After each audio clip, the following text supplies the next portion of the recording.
for men who used to be creepy towards women and have since stopped. What was it that made you realize you were creepy that prompted you to change? Hearing women complain and thinking, oh I've done that seriously has helped me improve a lot of things. Reading threads on the internet did the same for me. Reading complaints was like staring into a mirror and being horrified. That's epic self-reflection. Oh. Man, it took me recognizing I was addicted to alcohol, tobacco, pornography, and sex. I had been aggressive toward women and objectifying them since I was a child. I think this happened because I was exposed to sex at such a young age. I thought all relationships were supposed to be how movies and shows were, so I just emulated what I saw. Once I got sober, I realized how much of a monster I was and took the necessary steps to really implement change in my life. Lots of therapy. Lots of crying. Self-reflection as to why I was emulating that specific behavior and quitting my addictions. It's been a journey, but I'm happy to say I've been in a loving, committed relationship with proper boundaries for a year now. By the way guys, if you are enjoying this video so far, don't forget to like this video and subscribe to the channel. It will help us out quite a bit, and if you don't enjoy the videos in the future anymore, you can always unsubscribe. Let's get back to the video. Growing self-awareness that I wasn't the center of the goddamn universe. Went through a chasing potential girlfriends too hard phase in my earlier adult years, including mistaking simple offers of friendship and work colleague status for actual interest. It wasn't stalking level and it never reached the point of discipline or even commenting, but it was probably to the point of being a little unprofessional and uncomfortable for the girl involved. That was decades ago, and I'm now with a company that doesn't tolerate that sort of thing. I went on a date with a guy who had stalked a coworker and been fired for it. He mentioned that he had been fired from a job and I asked what happened. He explained that he had used his security clearance as part of the department to find this woman's phone number and proceeded to text her explaining who he was and how he got her number. I told him it was kinda creepy and that he should have expressed his interest to her rather than sneaking around to find her number. After the date he ghosted me, then texted me months later saying he was desperate for a cuddle buddy. Yeah, no thanks. I didn't have any sisters and no female friends growing up. Girls were always this magic unknown entity who were capable of sex. So I was always awkward around them because I didn't know what to do or say. I didn't want to accidentally offend anyone or say something stupid. So I pretty much said nothing. My last year of high school, I spent more time around girls and realized that they really aren't that different than my male friends. They make the same jokes and stuff. They have the same goals in life. So slowly, I learned to relax a bit and treat women like normal human beings, just like everyone else. Theice. I'm so tired of women being this like mythical monolithic entity. Just the sentence how to talk to women drives me up the wall. As if you need some special code language. Bugmouth is an excellent show, and one of the things I like about it is it demystifies women, teenage girl puberty, and shows the girls as being pretty much just like the boys. Honestly, at the heart of all creepiness is just a failure to recognize women as humans just like you. Every man in this thread changed once they understood women were just people. Talking to women, becoming friends with women, changing my circle of friends, growing up, learning empathy, and the final nail in the coffin was sobriety. What age did you go sober? I'm reaching that point in my life where drinking is no longer fun, assuming you're talking about drinking. I do it out of habit more than anything. However, I've been good about not senselessly drinking lately, and I feel so much better in the mornings. I'm thinking of riding this out into the spring and summer and trying to leverage the extra motivation to be more physically active. Mid-20s. I'm in my early 30s now. Best decision you will ever make, trust me. Combining it with caring for your body and mind in other ways makes staying sober easier and also enhances those feelings of well-being. I had what I can only call a grand moment of realization. There was a girl who I was acquainted with, and she was obviously, obsessively, and weirdly into me. Being at the state of peak neckbed that I was desperate for a girlfriend. But for whatever reason I was not into the idea. I knew her too well, and although she was interested in me, I was not interested in her.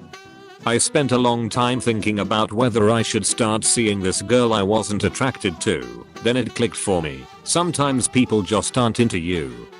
That's okay, and it's actually a good thing not to have to say yes to a relationship just because someone thinks they're qualified to date you. That moment back in 2009 changed my perspective so much, and I was able to realize that other people have and deserve their own autonomy.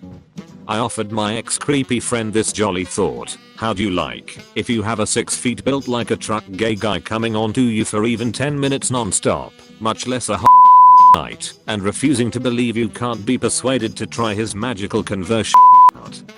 I used to have this older man always flirt and be unprofessional towards me at work. When I first started, I was around 24 years old.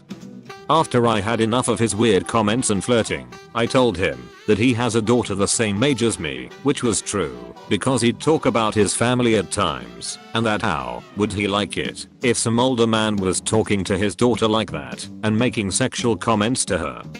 He became less weird and flirtatious and more regular, holding normal conversations. He moved shifts, so I don't even see him anymore. I had a man at work who was beyond inappropriate, always, all the time, and the daughter comment was what finally did it for him too. We were sitting in a room. I was quietly working on computer/paperwork stuff with a headphone in, and from the silence behind me, he asks, "Do you like getting your hair pulled when you get?"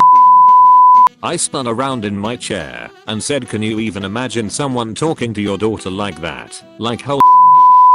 Wow, that's extremely inappropriate. I probably would reported that 2 hours. I realized that I wasn't a knight in shining armor, and they weren't princesses to be adored and saved. Rather than trying to ingratiate myself with them, I stopped giving just started casual conversations. If they gave curt responses and standoffish body language, I politely exited the conversation and moved on. By caring less, I succeeded more. Yeah, I think this is something that it takes most young guys a long time to understand. Most women don't want to be showered in endless compliments or treated like princesses. They want someone to talk to them like a person.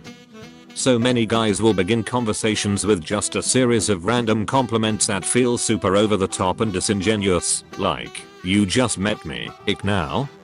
You can't really think I'm that great." Compliments are nice, but you should try to actually have a conversation with someone.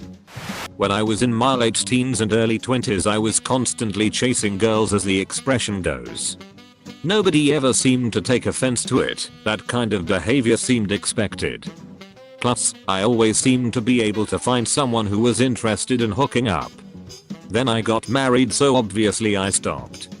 I found myself single again 10 years later and quickly reverted to my old ways.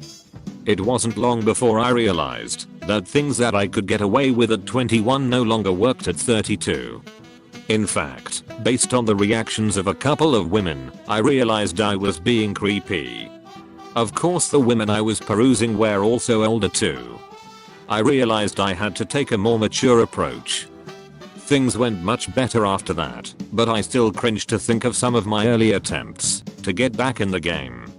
My best friend was actually the creepy guy. We were both freshmen in college and virgins, and I was an attractive woman who spoke to him. It took me leaving a party because he wouldn't stop putting his hands on my shoulders, and a guy friend of mine walking up to him a few days later, not at my bidding. He just decided to do it on my own, and telling him, "You make Maneo well really uncomfortable, stay away for her." He apologized to me and gave me space, but we were still in the same social circles, so we saw each other around and gradually became really good friends. He has apologized for making me uncomfortable multiple times, and once over a year after that party, he turned to me and just said, "I'm so sorry for that night." Sounds like something I did when I was younger. Except nobody told me that I was being creepy, and you really can't tell when you're doing it. The brain is weird. Eventually, years later, I realized. And now it's just a I wish I could apologize and have them know I mean it situation. Oh well, life goes on. Maturity finally caught up with me. I had one particularly bad experience with a girl who I think was genuinely interested in me at one point, but I was super awkward and didn't have a clue how to act right, so I never really made a move beyond sad attempts at flirting, and so I think she eventually just thought I was a weirdo who wouldn't leave her alone. Then one day we were both in a big group of people just talking, and a mutual friend completely out of the blue suggested that I should ask me out, and what followed was possibly the single most uncomfortable moment of my entire life to date. I pretty much turned white, and she was out of there. I'm sure she believed that I had put our mutual friend up to it. I had not. If anything, I was just as horrified. That single event shattered my self-confidence so completely that I spent the next year and a half actively avoiding any kind of conversation or interaction with girls because I had concluded that I must be a creep, and therefore the right thing to do was to protect girls from my creepiness by isolating myself. Eventually I kind of figured myself out, and by my early 20s I was still awkward as hell, but I managed to have a couple of relationships and plenty of platonic female friendships. My brother used to catcall women all the time until once, when I was with him. He was driving, I was the passenger, and he yelled out to a woman in another car about how hot she looked. I turned to him and said very casually yet matter-of-factly, "You know, women hate it when men talk to us like that. It's not flattering, it's objectifying and disrespectful." He got quiet, his eyes glazed over, and I saw him taking in what I'd just said. It had simply never occurred to him that what he was doing could be seen as anything other than flattering. He never ever did it again, and I saw him grow into an extremely respectful person over the next couple of years. Sometimes all it takes is someone to make them aware. This is why women call on men to call out their guy friends for this type of behavior. Some men look at women as objects, and they don't take us seriously. But the same thing coming from your sister or one of their guy friends? Completely different reaction. There used to be a show where they'd plant a woman in the path of an own catcaller, and when he of course yelled out to her, she'd turn out to be his mother. The guys all seemed to insist it was a game, as they were being beaten with purses and heels. IDK if I was ever creepy. I'm sure I was, but I was told I was too intense. Too forward. Which made girls uncomfortable. I figured that everyone was having sex, so why not just start the conversation there and see where it goes? Yeah, no one wants to talk to relative strangers about your inside their bodies.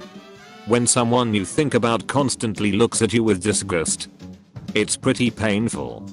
When I went to college I realized how many girls were actually sexually assaulted. It seemed like all of them.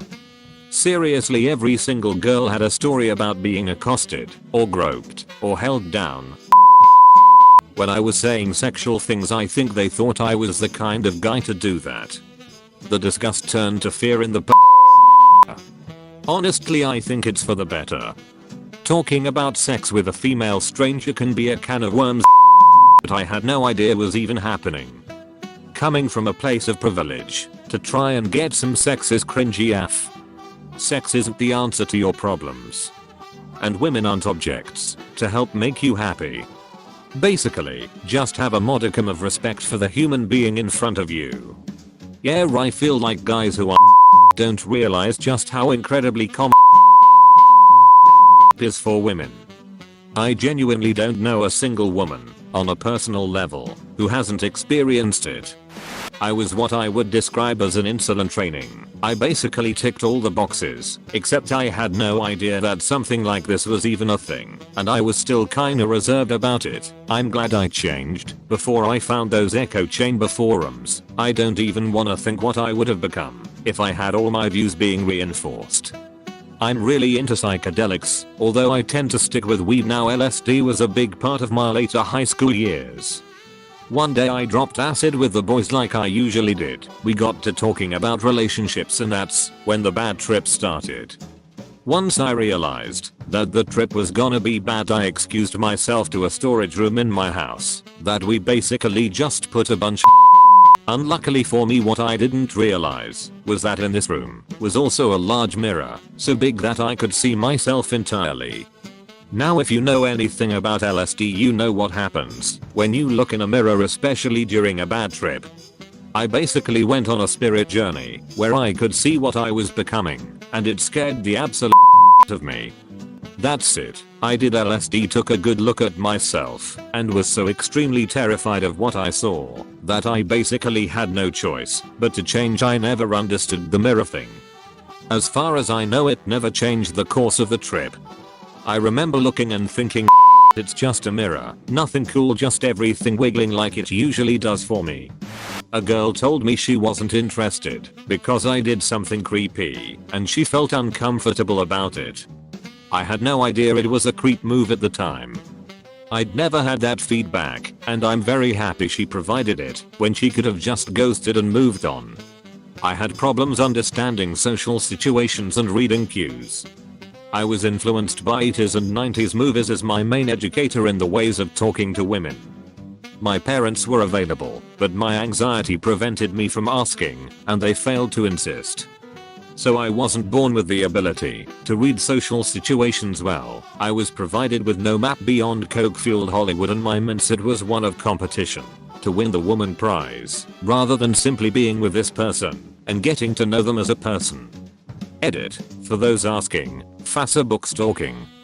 My young, ignorant self thought it would be cool to read as her and surprise her with my knowledge, because that shows I care enough to learn about her. Apparently that's what dating and talking is for. The real boundary crossing was me asking about other guys she's friends with who made flirty comments on pics. I was of the impression that once you say you're dating, monogamy is implied.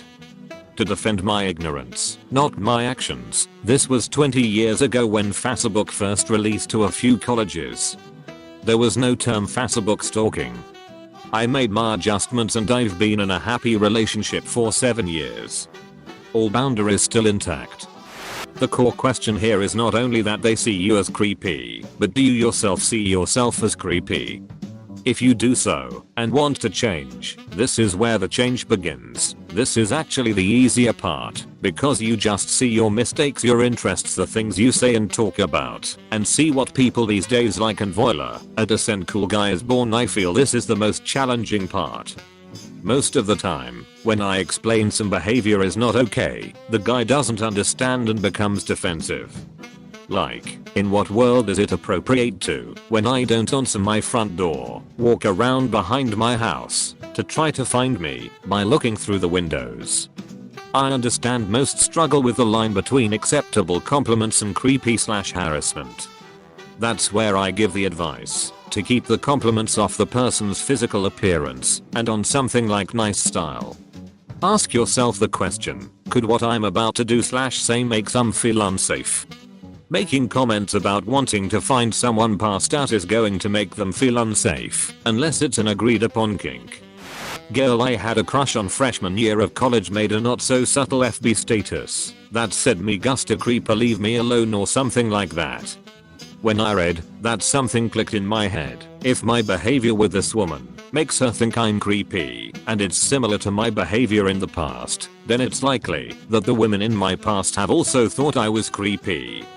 I didn't like that I was doing that to women. I was socially awkward since pre-puberty, and my luck with women was awful, and that moment I realized I needed to change something. I started just saying hi and dialed back the creepy. For me it was obsessive, for her it was creepy, but W/E. I was trying too hard to be impressive, with lots of underlying confidence issues, so I started working out every day to help with that. I also made the active decision that I was just going to be kind to everybody regardless of if I have a crush on them, and if an attractive woman wanted to sleep with me, then that process would just have a natural flow to it. I call it the sit back and calm down approach. Me and that girl are actually good friends now. In my stable of friends, she is the lawyer I text on her birthday. She actually hooked up with one of my roommates our senior year, lucky bastard. This threat is a bit bittersweet, if you think about it. It's great that the people here realized how creepy and toxic they were and changed, but at the same time I can't ignore the fact that all the people on the other side of the line probably have trauma now and are scarred for life. I have been on the other side. My ex turned into a stalker and threatened to kill himself and me. He changed now, but I could never forgive him. I haven't had a real relationship since then because I'm just too scared. It's been years now, but some things just leave a bigger scar than others. I wish everyone the best, and I'm glad the people here changed. Edit. I just wanted to point out that not only men do this stuff but also women. I specific choose my words here not to exclude women. So please don't think that it's only men. They are also go through so much and get mostly ignored. Please all these men out there who have been abused, it's okay, your feelings are just as important as everyone else's. Abuse comes in all forms and genders. Used to be a bit of an incel, not gonna lie. I was so incredibly fixated on my average height and slender build that I was just repulsive. Then one weekend I was alone, room is home for the weekend. I was sitting under the kitchen window, smoking and wondering how the hell am I so alone. I kinda listed things in my head. Like I'm a good cook, very ambitious, progressing in my life very well, I can be very emphatic, but I'm short and ugly, and I'm not both like those guys I see with beautiful girls. Then it randomly hit me that I'm an absolute moron. So I slowly progressed to be better. I was already good in career stuff, and in retrospect, I didn't look bad at all. Some grooming, a new hairstyle, and going out more eventually, like a year, gave me the confidence to write a decent bio on Tinder and got a match with an awesome girl. Here we are 1 year later, living together and having a 7 kgs gargantuan cat who is the cutest natural disaster ever. All it takes is looking into yourself. For me, living a life unexamined. I realized I just wanted to get off on a high of feeling validated and have the fun of being in a relationship. It was all about me and what I wanted. I don't think I was ever a classic nice guy, but I definitely ticked a handful of the boxes for one. My upbringing taught me that narcissistic traits were good, and I thought I was above most people. I'm also damn good liar and know how to charm, but it's all an act, not the real me. Getting off of porn and occupying my free time doing things that require me exert effort, gym, violin, drums, reading, helps me not evaluate the world by how much it can please me. I'm finding that when I talk to an attractive woman, it's becoming more natural to size her up as a person and respect the things she does and accomplishes, rather than to imagine how validating it would feel to have others see her next to me. The latter is just pathetic and not the substance of a true leader in a relationship. I still struggle with friendships in general, that's why I'm moving to a college town with a buddy, hopefully. I'm tired of trying to pursue fantasies and I just want to engage in real life. This year is the last year I have, before it's all school then career, so this is the year I fight to break these bad mental habits and build healthy ones. I've changed from telling myself I'm hot stuff to wanting to let what I am and do speak for itself. I don't need to think about if I'm cool, or attractive, or respectable, or etc. I just need to do. This is the end of the video. Thank you guys for staying with me till the end. If you enjoyed watching this, you might as well watch these too.